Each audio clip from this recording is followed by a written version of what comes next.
ഇപ്പോൾ നമുക്ക് E O Q എന്താണെന്നറിയാം, ഇ ഒ ക്യൂയുടെ അസംഷൻസ് അറിയാം. സോ നമുക്കിനി എന്ത് ചെയ്യാം, ഇതിൻ്റെ കാൽക്കുലേഷൻസിലേക്ക് പോകാം. So guys, welcome to entry elevate ACCA. സോ നമ്മൾ കഴിഞ്ഞ ക്ലാസ്സിൽ ഡിസ്കസ് ചെയ്തത് ഇൻവെൻട്രി മാനേജ്മെൻറ്റിൻ്റെ കുറച്ച് കാര്യങ്ങളാണ്. അതിൽ തന്നെ നമ്മൾ പറഞ്ഞ എന്താ, നമുക്ക് ഒപ്റ്റിമം റീഓർഡർ ക്വാണ്ടിറ്റിയും കണ്ടുപിടിക്കണം, അതേപോലെ തന്നെ ഒപ്റ്റിമം റീഓർഡർ ലെവലും കണ്ടുപിടിക്കണം. ഇന്ന് നമുക്ക് എന്ത് നോക്കാം, അതിൽ ഒപ്റ്റിമം റീഓർഡർ ക്വാണ്ടിറ്റി എങ്ങനെ കണ്ടുപിടിക്കുന്നത് നോക്കാം.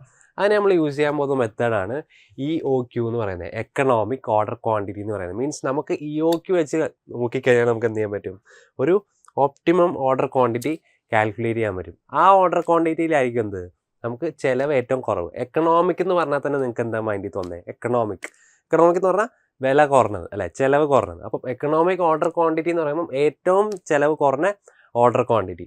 അപ്പം EOQയുടെ ഇക്വേഷൻ ആണെന്ത്, √2COD/CH. ഈ ഒരു ഇക്വേഷൻ യൂസ് ചെയ്താൽ നമുക്ക് എന്ത് കണ്ടുപിടിക്കാം, EOQ കണ്ടുപിടിക്കാം. അപ്പോൾ for business that do not use just-in-time inventory management system, there is an optimum order quantity for inventory items known as the EOQ.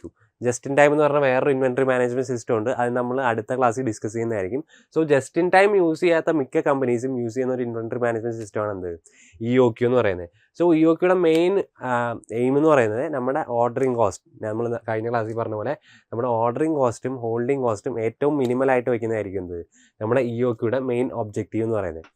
So നമ്മുടെ ഇക്വേഷൻ നേരത്തെ പറഞ്ഞ പോലെ മറക്കരുത്, എന്താ EOQയുടെ ഇക്വേഷൻ √2COD/CH. ഇത് വെച്ചിട്ട് നമുക്ക് എന്ത് ചെയ്യാം, EOQയുടെ കാൽക്കുലേഷൻസും കാര്യങ്ങളൊക്കെ അടുത്തതിൽ നോക്കാം. സോ കാൽക്കുലേഷനിലേക്ക് പോകുന്നതിന് മുന്നേ നമുക്ക് എന്ത് നോക്കാം, EOQയുടെ കുറച്ച് അസംഷൻസ് നോക്കാം. മീൻസ് കുറച്ച് അസംഷൻസ് ഉണ്ട് EOQക്ക്. ഈ അസംഷൻസ് വെച്ചിട്ടാണ് എന്ത് ചെയ്യുന്നത്, EOQ റൺ ചെയ്യുന്നത്. അപ്പം EOQയുടെ ആദ്യത്തെ അസംഷൻ ആണെന്ത്, ഇവിടുത്തെ ഡിമാൻഡും ലീഡ് ടൈമും എന്തായിരിക്കും, കോൺസ്റ്റൻ്റ് ആയിരിക്കും, അതുപോലെ തന്നെ എന്തായിരിക്കും, നോൺ ആയിരിക്കും. മീൻസ് ഡിമാൻഡ് എന്ന് പറഞ്ഞാൽ എന്താ, ഒരു പ്രോഡക്റ്റ് എന്തുമാത്രമാണ് ആൾക്കാർ എന്തുമാത്രമാണ് ഒരു പ്രോഡക്റ്റ് മേടിക്കാൻ ഇൻട്രസ്റ്റഡ് ആയിരിക്കുന്നത്. സോ ഈ ഡിമാൻഡ് എപ്പോഴും കോൺസ്റ്റൻ്റ് ആയിരിക്കും, അതുപോലെ തന്നെ നോൺ ആയിരിക്കും എന്നാണ് ആര് പറയുന്നത്, EOQ പറയുന്നത്. കോൺസ്റ്റൻറ്റ് മീൻസ് എന്താ, കറൻ്റ്ലി 2025 ഡിമാൻഡ് 10,000 ആണെങ്കിൽ ഇത് 2026 ആയാലും 27 ആയാലും 28 ആയാലും അത് 10,000 തന്നെ ആയിരിക്കും എന്നാണ് ആര് പറയുന്നത്, EOQ പറയുന്നത്. ആൻഡ് ഓൾസോ നമ്മുടെ ഡിമാൻഡ് നമുക്ക് എന്തായിരിക്കും, നമുക്ക് എപ്പോഴും അറിയായിരിക്കും എന്നാണ് ആര് പറയുന്നത്, നമ്മുടെ EOQ പറയുന്നത്. ഓൾസോ നമ്മുടെ ലീഡ് ടൈമും കോൺസ്റ്റൻ്റ് ആയിരിക്കും, നോൺ ആയിരിക്കും. ലീഡ് ടൈം മീൻസ് നമ്മളൊരു ഓർഡർ പ്ലേസ് ചെയ്ത് അത് നമ്മുടെ കയ്യിൽ കിട്ടുന്ന ടൈം. മീൻസ് നിങ്ങളിപ്പം ആമസോൺ, ഫ്ലിപ്കാർട്ട് ത്രൂ ഒക്കെ എന്ത് ചെയ്യും, ഒരു പ്രോഡക്ട്സും കാര്യങ്ങളൊക്കെ എന്ത് ചെയ്യും, ഓർഡർ ചെയ്യും. സപ്പോസ് നിങ്ങൾ ഓർഡർ ചെയ്യുന്നത് 10-ാം തീയതിയാണ്, നിങ്ങൾക്ക് ഈ പ്രോഡക്റ്റ് നിങ്ങളുടെ കയ്യിൽ കിട്ടുന്നത് ഒരു 20-ാം തീയതിയാണ്. അപ്പം ഇടയ്ക്ക് ഒരു 10 ദിവസം ഒരു ഗ്യാപ്പ് വന്നില്ലേ, 10-ാം തീയതി ഓർഡർ ചെയ്തിട്ട് കിട്ടിയത് 20-ാം തീയതിയാണ്. ആ ഇടയ്ക്ക് വന്ന ആ ഗ്യാപ്പിനാണെന്ന് പറയുന്നത് ലീഡ് ടൈം എന്ന് പറയുന്നത്. നമ്മളൊരു സാധനം ഓർഡർ ചെയ്ത് അത് നമ്മുടെ കയ്യിൽ കിട്ടുന്നതിന് മുന്നേ ഉള്ള ആ ഒരു ഡിലേ, അതിനാണെന്ന് പറയുന്നത് ലീഡ് ടൈം എന്ന് പറയുന്നത്. സോ ഈ ഒരു ലീഡ് ടൈമും കോൺസ്റ്റൻ്റ് ആണ്, നോൺ ആണെന്ന് ആര് പറയുന്നത്, EOQ പറയുന്നത്. പിന്നെ അടുത്തൊരു അസംഷനാണത്, പർച്ചേസ് പ്രൈസ് കോൺസ്റ്റൻ്റ് ആണ്. നമുക്ക് ഇൻവെൻട്രി പർച്ചേസ് ചെയ്യാൻ എന്ത് വരും, കുറച്ച് ചിലവ് കാര്യങ്ങളൊക്കെ വരും, കുറച്ച് പർച്ചേസ് പ്രൈസ് വരും. നമുക്ക് പൈസ കൊടുത്താലും എന്ത് കിട്ടുള്ളൂ, ഇൻവെൻട്രി കിട്ടുള്ളൂ. സപ്പോസ് നമ്മളൊരു $50 ആണ് എന്ത് ചെയ്യുന്നത്, നമ്മൾ ഇൻവെൻട്രി പർച്ചേസ് ചെയ്യാൻ പറ്റുന്നത് നമ്മുടെ പ്രൈസ് എന്ന് വിചാരിക്കും. ഈ ഒരു പ്രൈസ് എപ്പോഴും കോൺസ്റ്റൻ്റ് ആയിരിക്കും എന്നാണ് ആര് അസ്യൂം ചെയ്യുന്നത്, EOQ അസ്യൂം ചെയ്യുന്നത്. അതിപ്പം എല്ലാ ഇയറും ഇപ്പം 2025, 26, 27 ഏത് ഇയറിൽ പോയാലും ഈ ഒരു പർച്ചേസ് പ്രൈസ് കോൺസ്റ്റൻ്റ് ആയിരിക്കും എന്നാണ് ആര് അസ്യൂം ചെയ്യുന്നത്, EOQയുടെ അസംഷൻ. അടുത്തൊരു അസംഷനാണ് എന്ത്, നമുക്ക് ബഫർ ഇൻവെൻട്രി ഒന്നും കാണത്തില്ല എന്നാണ് ആര് അസ്യൂം ചെയ്യുന്നത്, EOQ. ബഫർ ഇൻവെൻട്രി എന്ന് വെച്ചാൽ നമ്മൾ എന്ത് ചെയ്യും, കുറച്ച് സേഫ്റ്റി ഇൻവെൻട്രി ഹോൾഡ് ചെയ്യും. ഇപ്പം നമുക്ക് ഫ്ലഡ്, കോവിഡ് പോലത്തെ പാൻഡമിക് ഒക്കെ എപ്പോഴും വേണമെങ്കിലും വരാം അല്ലേ. സോ ഇത് മുന്നിൽ കണ്ടുകൊണ്ട് കമ്പനീസ് എന്ത് ചെയ്യും, കുറച്ച് ഗുഡ്സ് എന്ത് ചെയ്യും, ഇവരുടെ ഇൻവെൻട്രിയിൽ കുറച്ച് സേഫ്റ്റിക്ക് വേണ്ടി എന്ത് ചെയ്യും, മാറ്റി വയ്ക്കും. നോർമലി ഉള്ള ഇൻവെൻട്രി പോലെയല്ല, കുറച്ച് ഇൻവെൻട്രി എന്ത് ചെയ്യും, എടുത്ത് മാറ്റി വയ്ക്കും. എന്തിനാന്ന് വെച്ചാൽ എങ്ങാനും ഫ്ലഡോ കാര്യങ്ങളോ എന്തെങ്കിലും വന്നാൽ ഇവർക്ക് വെളിയിൽ പോയി സാധനം മേടിക്കാൻ പറ്റത്തില്ല. സോ ആ കേസിൽ നമുക്ക് പ്രൊഡക്ഷൻ നടത്തി വയ്ക്കാനും പറ്റത്തില്ല. അപ്പോൾ സ്മൂത്തായിട്ട് പ്രൊഡക്ഷൻ മുന്നോട്ട് പോകാൻ വേണ്ടിയിട്ട് ഇവരെന്ത് ചെയ്യും, കുറച്ച് ബഫർ ഇൻവെൻട്രി എന്ത് ചെയ്യും, സേഫ്റ്റി ഇൻവെൻട്രി എന്ത് ചെയ്യും, മാറ്റി വയ്ക്കും.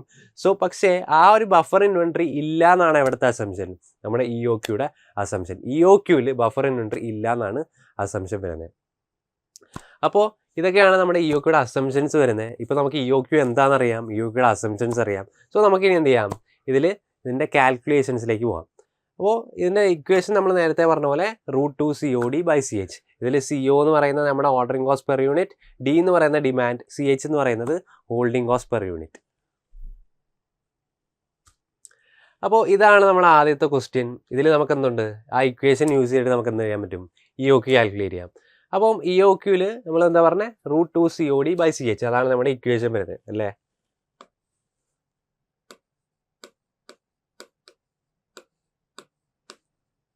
അപ്പോൾ ഇവിടെ നമ്മുടെ CEO എത്രയാണ് വരുന്നത്? നമ്മുടെ will company incurs cost of $65 every time it places an order with its raw materials supplier അല്ലേ?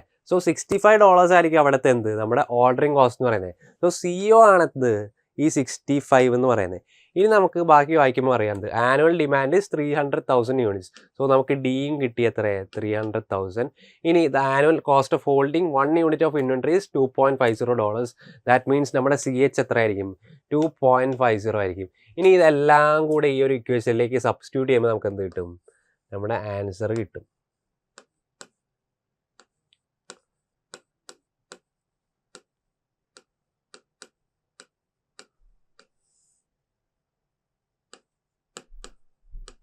അപ്പോൾ ഈ ഒരു ഇക്വേഷൻ സോൾവ് ചെയ്ത് കഴിയുമ്പോൾ നമുക്ക് എന്ത് കിട്ടും? നമുക്ക് ആൻസർ 3950 യൂണിറ്റ്സ് എന്ന് പറഞ്ഞ് കിട്ടും.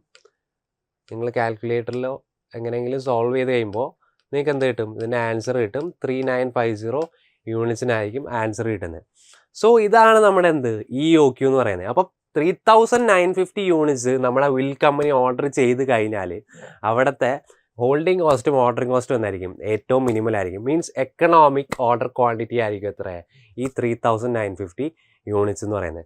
അപ്പം ഈ ഒരു ക്വസ്റ്റ്യൻ ചെയ്തപ്പോൾ നമുക്ക് ചെറുതായിട്ട് EOQ ക്ലിക്കായി കാണും. ഇത് നമുക്ക് എന്ത് ചെയ്യാം? കുറച്ചും കൂടെ ഒന്ന് സെറ്റാക്കി എടുക്കാം. അപ്പോൾ ഒരു ക്വസ്റ്റ്യനും കൂടെ നമുക്ക് ചെയ്യാം. അപ്പോൾ നമുക്ക് എന്ത് ചെയ്യാം? അടുത്ത ക്വസ്റ്റ്യൻ ചെയ്യാം. ഇതിൽ സെയിം കോൺസെപ്റ്റ് തന്നെ. ABC കമ്പനി എന്ത് ചെയ്യുവാണ്? അവർക്കൊരു കോസ്റ്റ് വരുന്നത് cost of $75 each time it places an order. Means ഇവിടുത്തെ CEO എത്ര $75 ആണ്. നമുക്ക് it orders 250,000 units of product annually. Means ഇവിടുത്തെ ഡിമാൻഡ് എത്ര 250,000 യൂണിറ്റ്സ് ആണ്. The annual cost of holding 1 unit of inventory is $3. അപ്പോൾ CH എത്ര ആയിരിക്കും? $3 ആയിരിക്കും. അപ്പോൾ നമുക്ക് ഇനി എന്ത് ചെയ്യാം? സെയിം നേരത്തെ പോലെ തന്നെ √2 COD/CH സബ്സ്റ്റിറ്റ്യൂട്ട് ചെയ്യാം.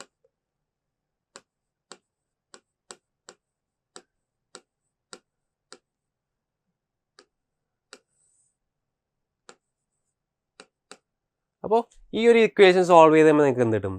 3535 യൂണിറ്റ്സ് എന്നായിരിക്കും കിട്ടുന്നത്. 3535 യൂണിറ്റ്സ് ഇതായിരിക്കും ഇവിടുത്തെ എന്ത് ആൻസർ വരുന്നത്. സോ ഇവിടെ പിന്നെ നമ്മൾ എന്താക്കി നമുക്ക് കിട്ടിയിരിക്കുന്നത്? EOQ ആണ് കിട്ടിയിരിക്കുന്നത്. എക്കണോമിക്കൽ ആയിട്ടുള്ള ഒരു ഓർഡർ ക്വാണ്ടിറ്റിയാണ് കിട്ടിയിരിക്കുന്നത്. ഈ EOQ വെച്ച് ഓർഡർ ചെയ്താലും നമ്മുടെ ഈ ABC കമ്പനിയുടെ ഹോൾഡിംഗ് കോസ്റ്റും ഓർഡറിംഗ് കോസ്റ്റും എന്തായിരിക്കും? ഏറ്റവും കുറവായിരിക്കും. മീൻസ് ഏറ്റവും എക്കണോമിക്കലായിട്ട് എന്ത് ചെയ്യാൻ പറ്റും? ഇവർക്ക് ഓർഡർ ചെയ്യാൻ വേണ്ടിയിട്ട് വരും. സോ ഇന്നപ്പോൾ നമ്മൾ ആക്ച്വലി ഇപ്പോൾ ഡിസ്കസ് ചെയ്ത് എന്താണെന്ന് വെച്ചാൽ EOQ എന്താണെന്ന് പറഞ്ഞു, EOQയുടെ അസംഷൻസ് പറഞ്ഞു, നമ്മൾ 2 ക്വസ്റ്റ്യൻസും ചെയ്തു. സോ ഇന്നത്തെ ഇപ്പോൾ ഡിസ്കസ് ചെയ്ത EOQയുടെ ടോപ്പിക് ഓക്കെ ആണെന്ന് വിചാരിക്കുന്നു. എന്തെങ്കിലും ഡൗട്ട്സോ കാര്യങ്ങളോ ഉണ്ടെങ്കിൽ നമ്മുടെ കമൻറ്റ് ബോക്സിൽ ഇടുക. നമ്മുടെ മെൻറ്റേഴ്സ് അത് ക്ലിയർ ചെയ്ത് തരുന്നതായിരിക്കും. ഓക്കെ, അപ്പോൾ താങ്ക് യു.